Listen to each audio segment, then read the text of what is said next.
Bienvenue à tous et à toutes. Vous êtes de plus en plus nombreux à regarder l'invité de Nyota TV et vous le faites bien de nous choisir. Un nouvel invité aujourd'hui pour partager un certain nombre de choses autour de l'actualité qui domine la RDC et le monde. Notre invité du jour est bien sûr un homme politique, un homme de culture et surtout élu du DIOFA, député national. Donc, nous avons l'insigne honneur de recevoir ce jour Dédé Moupassa Lukobo. Honorable, bonjour. Bonjour. Nous tournons cette émission dans le respect des règles des gestes barrières. Voilà pourquoi vous portez le masque. Je vais vous demander volontiers de les retirer pour que nos téléspectateurs puissent évidemment mieux entendre ce que vous allez dire en ce jour.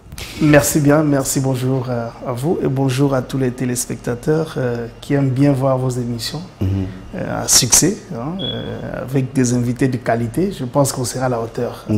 D'accord, honorable. On va commencer par juste une petite situation de votre circonscription électorale. Idiofa est aussi atteint par le Covid-19. On est à combien de cas à Idiofa? Il y avait un cas tâtonné, je vais dire ça comme ça, cas tâtonné parce que ce que les gens doivent retenir, au Congo, il n'y a que l'INRB qui détermine un cas de Covid après les examens. Vous pouvez manifester tous les signes que vous voulez. Le dernier ressort qui édicte sur un document d'analyse, c'est l'INRB. Alors c'est comme ça que l'INRB avait donné à son temps un résultat positif sur le DIOFA, mais après beaucoup d'essais, de vérifications, un mois d'ailleurs, ça fait plus d'un mois. Et ils ont déclassé ces cas-là. Mais maintenant, là, nous sommes en train de vivre encore un autre cas. Il paraîtrait qu'il y a un jeune homme, je dis bien il paraîtrait, parce que il faut que ça soit conditionnel, un jeune homme qui a souffert ici, il a fait des dépistages, mais les résultats n'étaient pas encore sortis, il est parti au village. Alors, arrivé au village, c'est toujours dans la circonscription Idiofa, il continue à être un peu malade là-bas. Alors, on l'a repéré après les résultats qu'il était positif. C'est le cas qu'on est en train de suivre, on n'a pas encore de précision. Donc, d'ici 2-3 jours, je pense qu'on va éclairer la situation parce que l'équipe de riposte est allée sur place. D'accord. On va parler du Covid-19. Vous êtes bien impliqué dans la sensibilisation et la lutte. Et vous avez même sollicité du gouvernement de la République les paiements en urgence des agents de l'État pour leur permettre de vivre ces temps de confinement assez difficiles. Honorable, vous êtes un élu du peuple. 3 mois après, que peut-on dire de l'évolution de cette demande? Non, mais de ce côté-là, vous savez d'abord que la gestion de ces pandémies revient à l'État congolais. C'est le gouvernement qui est en charge de cela, à la tête avec le patron de ces gouvernements. Au-delà du Premier ministre, c'est le président de la République. Donc, vu les insuffisances financières de la République et que l'état de ces Covid a été comparé à un état de guerre, le chef de l'État a sollicité une chaîne de solidarité. C'est comme ça qu'il a mobilisé tous les Congolais de mettre la main dans la pâte et d'appuyer, selon que tu en as deux, cède un demi ou un à l'autre. C'est dans ce cadre-là, comme de mesure d'état d'urgence rappelé à un confinement, c'était quand même difficile de confiner les fonctionnaires de l'État sans moyens. D'abord, il y aura un problème de paiement où ils devaient d'abord toucher leur argent parce que nombreuses de nos banques se trouvent dans la partie qui devait être confinée. C'est comme ça que nous, on a sollicité du gouvernement de payer à temps. Et ils nous ont écoutés. Je pense que le premier mois de confinement a soulagé les fonctionnaires qui ont eu leur argent. Et les mois suivants, ils ont trouvé des points de paiement dans les banques périphériques au niveau de parties qui n'étaient pas confinées. Et il y a des gens dans les régies financières qui croupissent, qui ont pratiquement 3 mois d'impaiement. Non, mais les impaiements, ce n'est pas dû à cette situation. Les impaiements dans d'autres services, c'est par rapport au listing, c'est par rapport aux situations internes de leurs services. Mais ceux qui avaient droit, dans le cadre de la bancarisation, qui touchaient leur argent déjà à la banque, je pense qu'il n'y a pas de retard de ce côté-là. À moins quelques-uns, comme vous les citez, peut-être vous m'informez, Mais à ce que je sache, ceux qui devaient toucher, ils touchent leur argent. Vous êtes l'une des personnalités publiques qui sensibilise, on l'a dit tout à l'heure, contre le coronavirus. Vous avez même demandé aux Congolais de s'approprier des mesures pour limiter la propagation du corona. Quel bilan faites-vous de la sensibilisation à ce jour? Oui, il y a une évolution. Il y a une évolution, quand bien même il y a quelques doutes. Évolution dans la communication d'abord, parce que le message de solidarité, le message des mesures barrières, chacun devait s'approprier, faire d'abord de ces mesures personnelles, parce que cette maladie a deux dimensions. Il y a une dimension maladie, et il y a une dimension environnementale, comme on dit, santé publique. Oui. Et la dimension santé publique, c'est nous, les leaders d'opinion, c'est vous, les journalistes.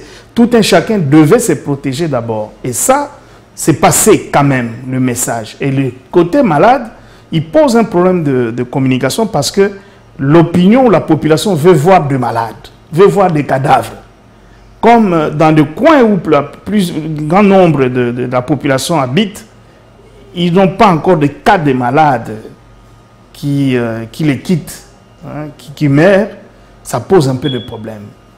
Et même dans des milieux dans les milieux ruraux, je peux dire qu'ils n'ont pas la possibilité de suivre la télévision tous les jours, ça bloque un tout petit peu. Donc, mais d'une manière générale, je me dis quand même, petit à petit, du premier jour, du premier cas, jusqu'à ces 2000 cas qu'on a aujourd'hui, au moins la population comprend que la maladie existe. Il y a au moins une augmentation de la connaissance sur la maladie et comment on peut l'attraper et comment on peut l'éviter. Voilà. Alors, c'est dans les moments les plus difficiles que se sont développées les sociétés humaines, certes. Vous pensez que le Covid, pour nous, est une opportunité pour changer nos comportements, nos habitudes. Dans ces malheurs qui nous arrivent, il faut qu'on arrive une fois pour toutes à changer nos attitudes vis-à-vis d'un certain nombre de choses. Quelles sont ces choses? Parce que c'est vous qui les dites. Oui, hein, je dis, avant d'être opportunité, c'est d'abord un malheur, c'est un choc. Face à ces chocs, nous devons l'examiner comme choc, comme un malheur qui nous arrive. Mais au même moment, comme homme d'État, comme circonstance de la vie, il faut positiver, voir dans quelle mesure que ce choc peut être maintenant une opportunité. Pourquoi? Parce que ça appelle à un changement de comportement. On a bloqué, d'abord ce qui arrive, c'est des choses qui n'arrivent pas de tous les jours. Il n'y a pas des avions, il n'y a pas de communication directe avec le monde extérieur. Même parmi nous, il y a des gens qui sont confinés, il n'y a pas de travail au maximum, il n'y a pas des importations, il n'y a pas l'alimentation de tous les jours. Donc ici, on ne sait pas travailler comme d'habitude. Maintenant, là, c'est le télétravail oui, qui gagne maintenant du terrain. Donc voilà, ce sont des comportements. Alors même maintenant, s'il faut évaluer, nous pouvons nous dire, voilà des opportunités où des entreprises ou des ministères peuvent travailler maintenant télé vidéo au jour d'aujourd'hui. Avec les ministères provinciaux et les chefs de division, c'est l'occasion. Ça va plus se limiter à des correspondances. Maintenant, chaque matin... Et puis ça pourrait sensiblement réduire les dépenses. Les dépenses de voyage, tout le temps, le gouverneur... Et puis les instructions, vous avez des instructions directes en télé parce que ça devient valable comme une correspondance. Et il faut que la loi puisse suivre. Voilà des opportunités. Donc très bientôt, s'il y a réunion de gouverneurs, le Premier ministre ou je sais pas moi, le ministre de l'Intérieur peut chaque vendredi ou chaque jeudi faire une réunion avec tous les gouverneurs. Oui. Si c'est de lui, il y a la charge de gérer ces genres de gouverneurs. Ou le ministre de la décentralisation. Pourquoi pas? Donc, au jour d'aujourd'hui, voilà, nous au Parlement, il y a un autre format maintenant là. Donc, ce sont des innovations, des innovations en termes de coûts qui peuvent réduire un certain nombre de coûts, mais en termes de technologie, notre fibre optique doit alimenter beaucoup plus parce que c'est ça l'avantage qu'on peut avoir pour augmenter le débit de notre Internet. Donc, voilà à peu près des opportunités, même sur le plan économique. Et surtout sur le plan économique, vous savez que nous sommes dépendants même de notre vie de tous les jours en devise. Pour dire, nous vivons en devise par le fait que 80% de nos habitudes, que ce soit alimentaires ou vestimentaires, c'est tout ce qui vient de l'extérieur. Et l'extérieur, c'est en devise que nous faisons. Alors, toute la production en termes de minerais, tout ce que nous produisons en termes de bois, en termes de ça qui vient en termes de devises, au lieu de garder ces matériaux de devises pour des objectifs de transformation de notre pays en termes industriels pour amener des usines, des transformations pour amener de l'intelligence, la connaissance. Mais nous achetons avec des chars d'Impiodi, nous amenons avec des chemises de Dubaï ou de la Chine, nous amenons avec des draps de lit. Donc nous dormons, nous vivons tous les jours, même l'eau, il nous arrive d'importer de l'eau. Donc c'est les devises qui partent, mais c'est avec ces devises qu'on devait transformer le pays avec tout ce qui manque. Et les francs congolais devaient être utilisés dans nos milieux ruraux pour payer les salaires et acheter tout ce que nous produisons localement. De telle manière, s'il faut améliorer la situation de vie des opérateurs culturels, disons, agricoles, au niveau de l'intérieur, parce que ce sont des bastions de production par essence. Il faut maintenant amener des machines pour transformer, pour augmenter les quantités. Donc, les francs congolais travaillent localement, le devise amène le développement. Mais nous travaillons, les devises, c'est pour consommer. Voilà, ce déséquilibre-là, maintenant là, c'est une interrogation pour cette opportunité que ce Covid a donnée de changer, de porter l'équilibre sur la gestion de nos devises. Je m'arrête qu'au niveau des devises pour comprendre que c'est notre économie qui va en pâtir. Donc, il faut maintenant compter sur la production locale et qu'on mange de poissons de la rivière Kassai, de Tanganyika, de lac Albert, de partout, comme Dieu nous a bénis avec toutes ces choses, et qu'on va les acheter en francs congolais. Ça ne sera plus les devises qui vont aller comme ça. S'il faut les devises, c'est pour acheter des bateaux de pêche. C'est pour acheter des usines, pour transformer les hameçons, pour faire des sardines localement. Vous voyez un peu? Donc, c'est dans ça que les devises vont maintenant travailler. Et au niveau des attitudes oui, les habitudes aussi. Je pense qu'on doit démérer. Par exemple, pour les obsèques. Vous savez combien ça coûtait enterrer quelqu'un ici à Kinshasa? Hey, mais c'est grave ça. Et combien de maladies nous nous sommes donnés dans ce cadre-là, d'amener le corps avec des foules de gens qui doivent venir toucher et tout ça. Non, moi je pense que c'est l'un des cas qui va rester très pendant. Respect aux morts et respect à l'hygiène lors des obsèques pour ne pas permettre à ce qu'on puisse se partager de maladies et ça réduit automatiquement le coût sur le plan économique. Et donc, ce sont des choses positives qui doivent changer notre comportement et il y en a plusieurs aussi. Par exemple, à chaque fois, nous, on se salue avec la main et on se salue avec la main, mais c'est peu de fois que nous lavions de main. Cette histoire de mettre des robinets partout, il faut qu'on augmente encore. Dans chaque coin des rues, il faut des robinets populaires où les gens doivent continuer parce qu'il y a beaucoup de maladies de mains en dehors de ces virus. Des maladies de mains sales, comme on dit. Des mains sales. Donc, il faut vraiment... Et quand vous parlez des robinets, ça attaque aussi la valeur ajoutée dans la distribution d'eau que la régie des eaux doit donner. Ça, c'est le gouvernement qui doit travailler encore pour que l'eau soit disponible, car c'est constitutionnel donner de l'eau et de l'électricité. Donc, c'est un droit pour les citoyens congolais. Alors, comment jugez-vous la riposte au Covid-19? Jusque-là, je prends le nombre de morts par rapport à ailleurs. Je trouve que ça va. Ça va, c'est vrai qu'avec beaucoup de peine, paix à l'air mémoire, mais à 3 mois, pratiquement, 3e mois, avec le nombre qu'on a, à 60 et quelques, c'est quand même un pourcentage négligeable. Et je sens que dans les jours à venir, on peut encore réduire. Si on arrive à réduire le mort ou à arrêter avec le mort, qu'on arrive à augmenter le nombre de guéris, ce serait beaucoup plus positif et on dit on va gagner. Parce qu'on va apprendre maintenant à vivre avec le Covid. Et que ça ne sera plus une fatalité comme on a là compris le premier jour quand le message est arrivé. C'est cela. On va apprendre à vivre avec le Covid et cette crise, il faut le dire, cette crise sanitaire, Honorable aura eu le mérite de démontrer que la santé devra dorénavant être placée comme secteur stratégique et prioritaire pour le développement de la RDC. La santé n'a pas de prix du tout. Alors, qu'est-ce qui va changer entre ce que nous vivons maintenant et ce que nous vivrons après la Covid-19? Oui, c'est les engagements. Parmi le coût extérieur, je ne vais pas parler. Je vais parler de l'alimentation, je vais parler des tenues vestimentaires, notre vie, la santé aussi. Nous soignons notre population, surtout la population holistique, ceux qui ont un peu de moyens, en devise, parce que tout le temps ils sont partis. Et il y a même des cabinets qui se sont installés ici pour commencer à recruter les malades pour les soins à l'étranger. C'est bizarre ça. Donc c'était devenu un business.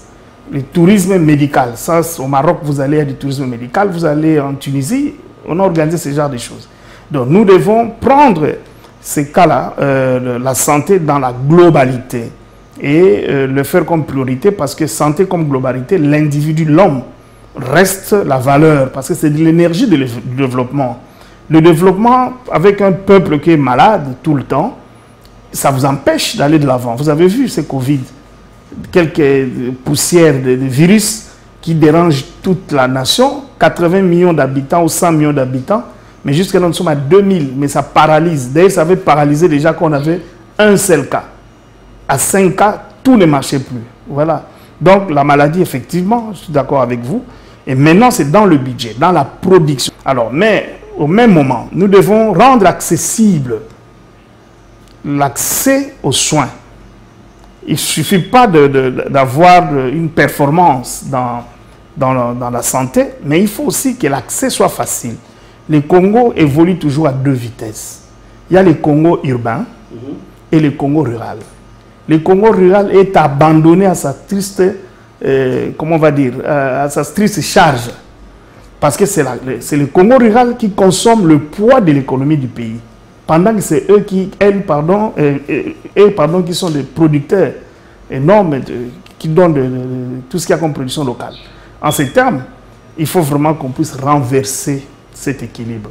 Quand je dis le Congo urbain, c'est dans les grandes villes. Le Congo rural, vous comprenez, un sac de farine coûte moins cher à Kinshasa qu'au village. Oui. Un sac du sel coûte plus cher, au village qu'à Kinshasa. Un pagne coûte plus cher au village qu'à Kinshasa. Comment là? Pendant que c'est à Kinshasa qu'on a la production financière, et là-bas on a la production économique, la transformation, l'agriculture et tout ce que vous voulez. Mais tout l'argent est consommé ici, à Kinshasa. Donc il faut qu'on puisse renverser les choses et penser autrement à faire l'équilibre. Sinon, si on donne l'avantage aussi au milieu rural, on va tuer les milieux urbains qui sont des milieux des administrations, des milieux d'innovation, des milieux de grandes rencontres. Et comme nos administrations sont dans ces milieux-là, il faut aussi que ça donne l'éclat, ça puisse représenter notre idéal. Et c'est là, il faut une politique économique intègre ou intégrale pour voir comment dépasser ces équilibres. Donc, et ça, c'est le travail de tous les bords à notre niveau. Il faut que les lois puissent suivre. Et généralement, ces milieux ruraux sont dominés par des provinces qui sont des entités à part, qui ont des organisations, des lois qui doivent travailler aussi. Donc, il faut cette dynamisme-là qui doit être aussi autour des acteurs politiques pour comprendre les choses sur ce plan-là.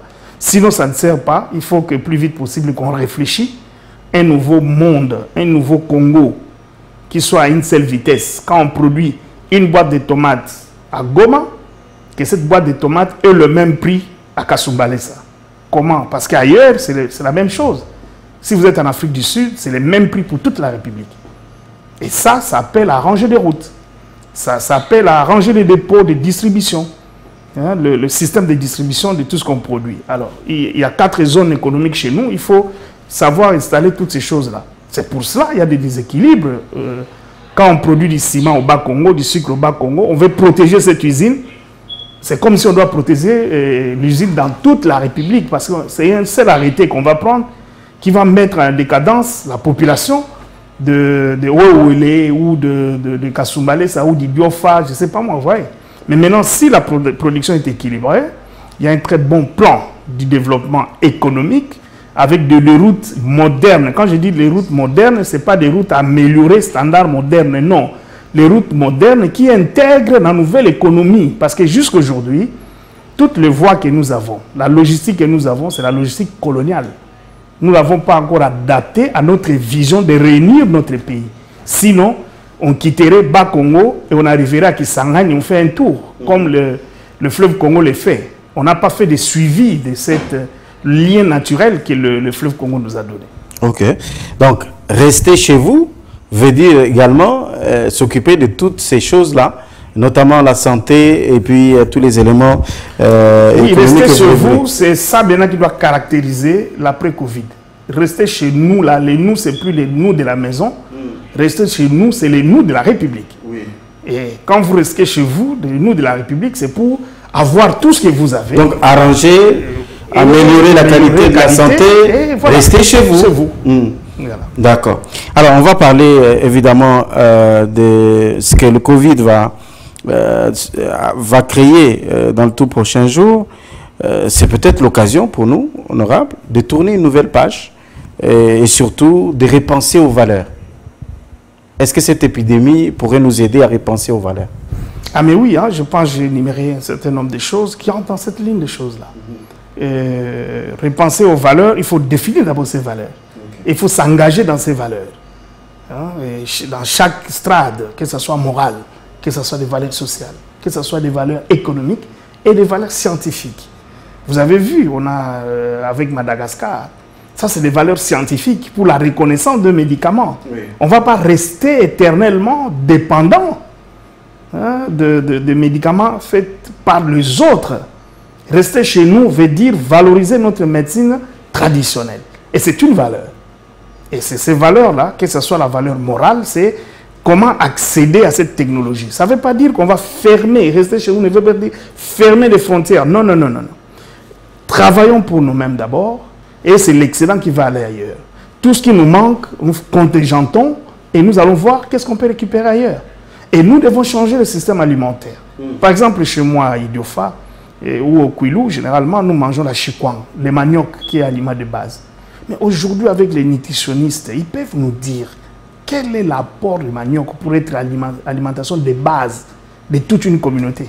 Et ça attaque même Kinshasa, la grande partie de Kinshasa est dans le manioc. Ça donne quoi exactement dans un corps?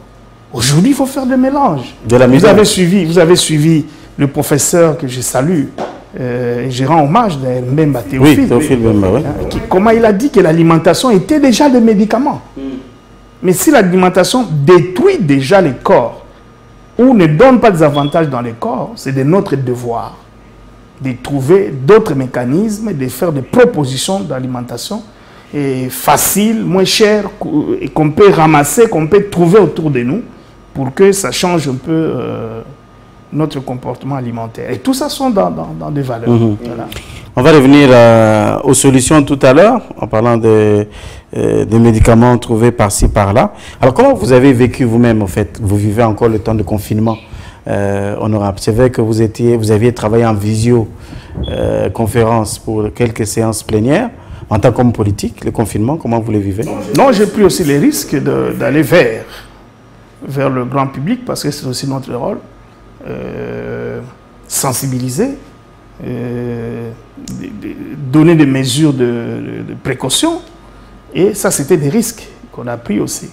Mais tout en restant confinés, c'est vrai, ça nous a donné aussi le temps nous-mêmes de réfléchir un peu comment on va sortir de cette pandémie. Donc, mais sinon pour moi, le fait d'être à Gombe, confiné à Gombe, les 15 premiers jours, les 10 premiers jours, c'était vraiment une ville morte. C'était un chaos dans la ville. Et ça nous a permis, je sais que c'était une politique, parce qu'on n'avait pas beaucoup de tests pour savoir qui est malade et qu'est-ce qui devait se passer. Au moins, ça nous a aidé à relever un peu les cas ici par là.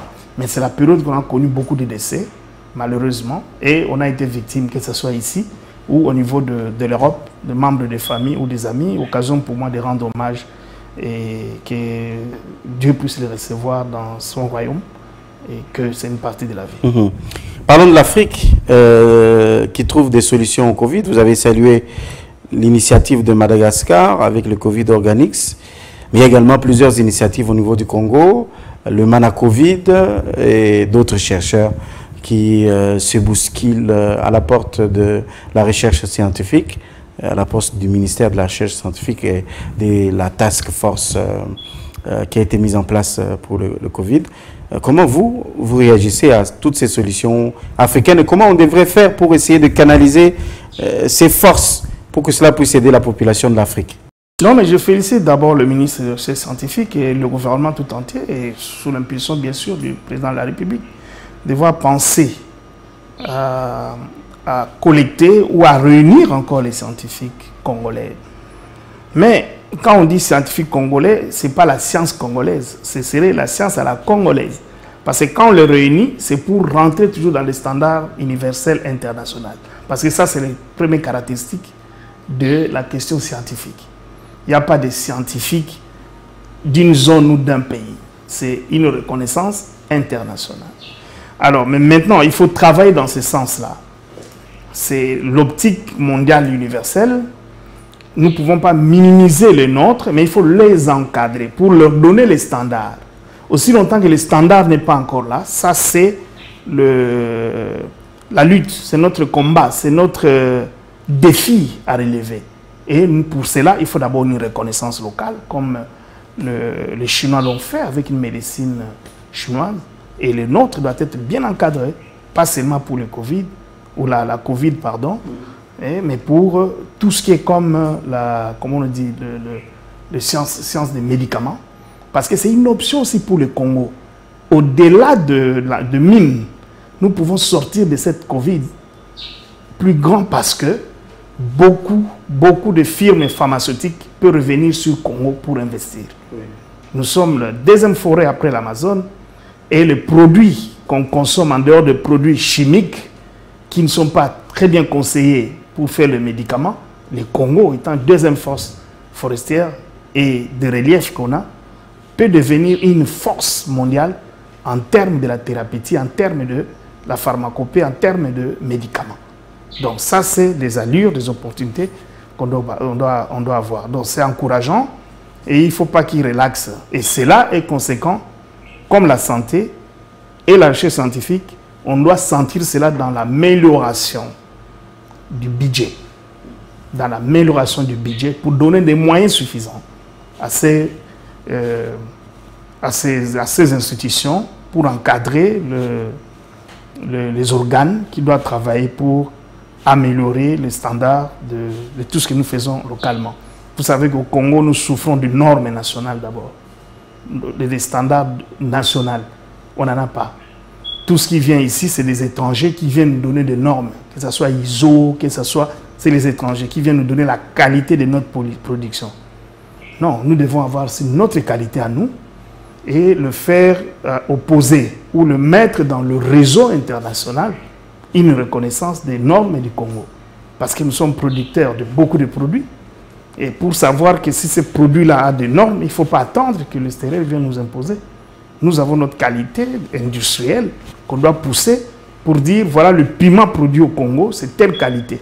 Il faut soit makassi, il faut soit moyen, il faut ainsi de suite.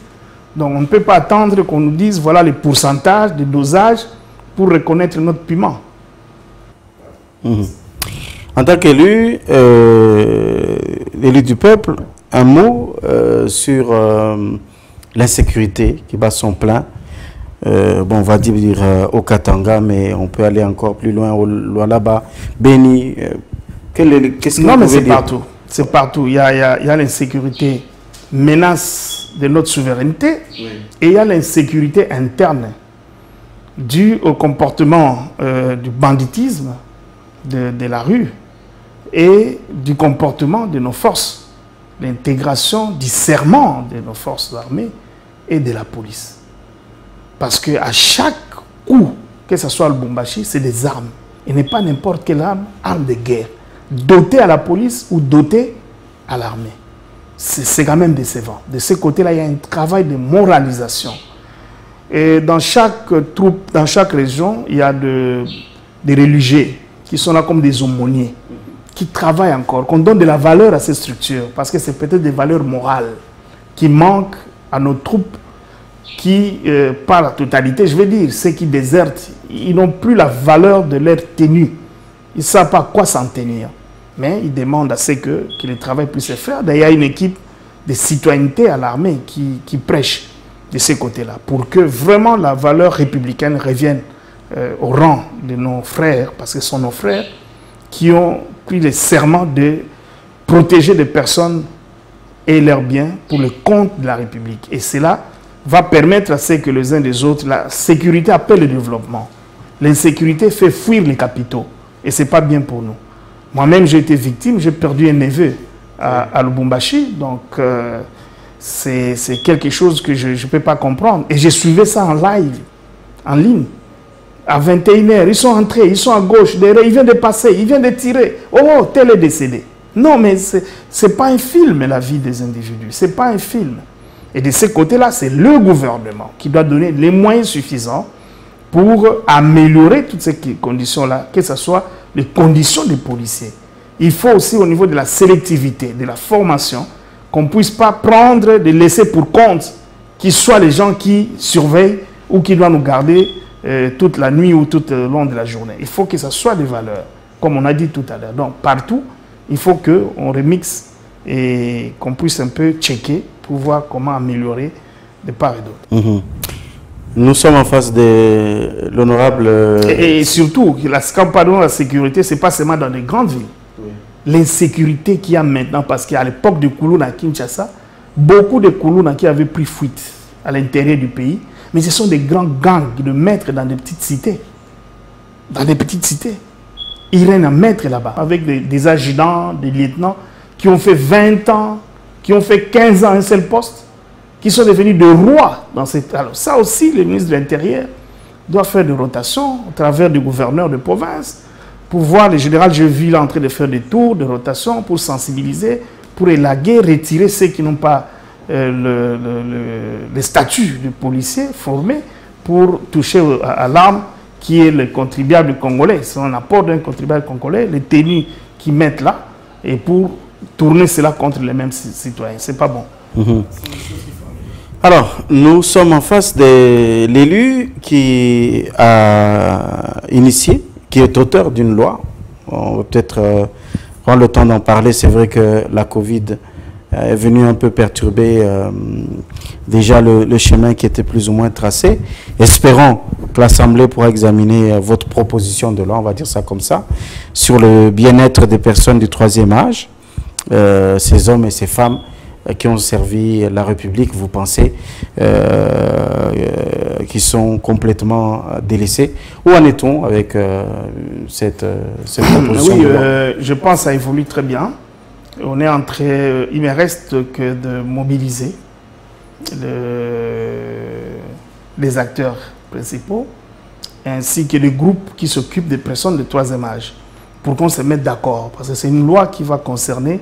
Aujourd'hui, nous le regardons de loin. Et d'ailleurs, c'est ça la valeur d'une loi. C'est quand vous le faites, pas pour vous-même, parce que je ne suis pas une personne de troisième âge, mais demain, je vais tomber dans la personne de troisième âge.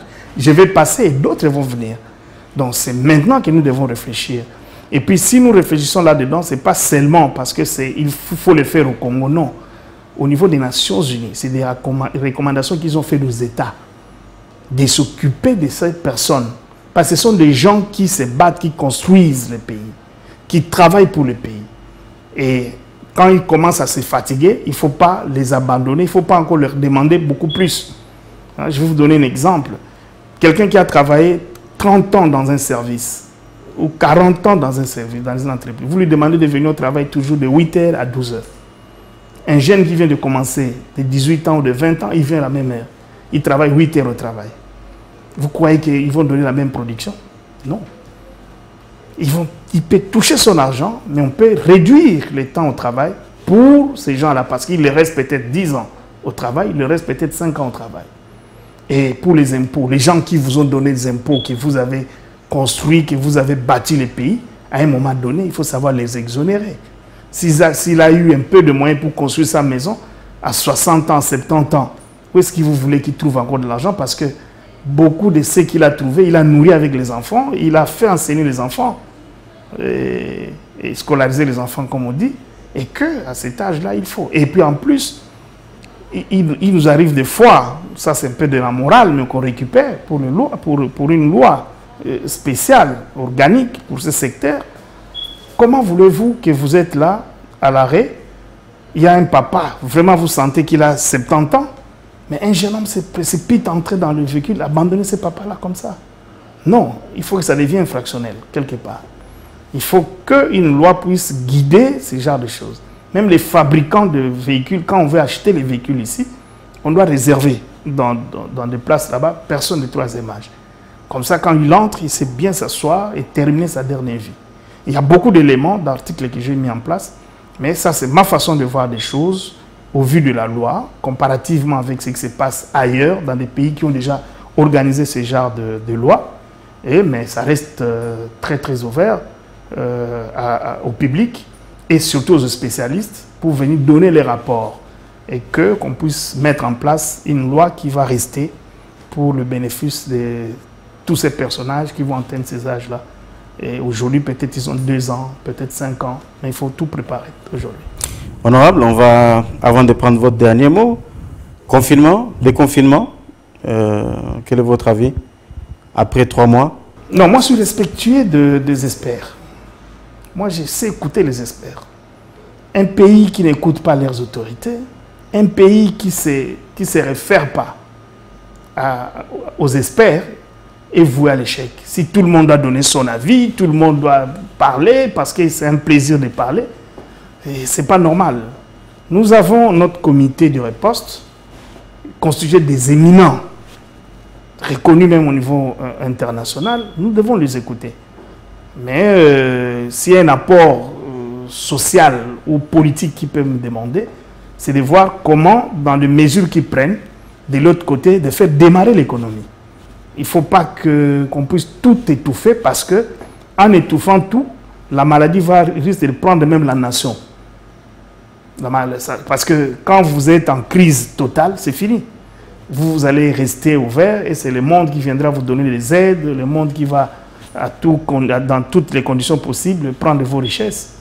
Mais ici, il faut faire de l'équilibre. Et l'intelligence est là pour étudier. Au même moment qu'on confine, au même moment qu'on lutte contre la maladie, on peut faire démarrer l'outil économique. Et remettre les Congolais, évidemment, au travail, ce qui va permettre de pouvoir compenser à tout ce qui nous a manqué tout au long de ces 3 mois. Vous l'avez relevé si bien en relevant quelques repères économiques. Vous avez longtemps évolué dans ce secteur. On peut vous faire confiance sur des analyses que vous venez de faire. On va vous donner la parole pour votre dernier mot. Le magazine L'Invité vous remercie de nous avoir accordé votre temps.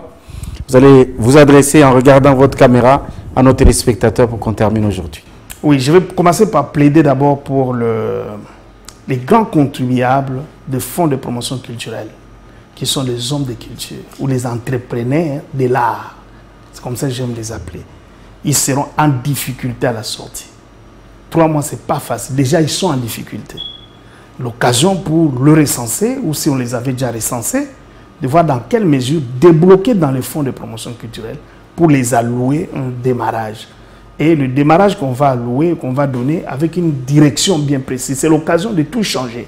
On a beaucoup critiqué leur attitude, leurs œuvres, comment ils conduisent le pays. Maintenant, là, c'est l'occasion d'affecter pour permettre aussi que dans les productions intellectuelles, qui participent au développement de ces pays. Donc, je plaide pour cela et d'ailleurs, je veux faire accompagner cela par le pouvoir qui est le mien vis-à-vis du ministère de Culture et Art ou d'autres instances qui peuvent décider à ce que cette allocation puisse s'effectuer. Le fonds de promotion culturelle industrielle se prépare pour les industriels, pour le PME. Alors le PME de la culture, ce sont des artistes, si je peux dire, ce sont des entrepreneurs de l'art. Et il faut les soutenir parce que ce sont de patrons d'entreprises aussi, ils emploient des gens. Et voilà, c'est cette économie culturelle que ça démarre. Voilà. On a reconnu tout en remerciant bien sûr vous-même et votre chaîne, votre équipe, et que ce ne soit pas la dernière fois. À chaque fois, n'hésitez pas de venir. Et nous sommes là pour ça. Et je salue par l'occasion tous les téléspectateurs de Nyota, que ce soit les Nyota universels ou les Nyota locales de Lubumbashi. D'accord. On a reconnu l'homme culturel que vous êtes. Vous avez décidé de terminer sur cette casquette. Et nous voulons vous remercier surtout pour votre disponibilité. On se retrouve très bientôt pour un nouvel invité.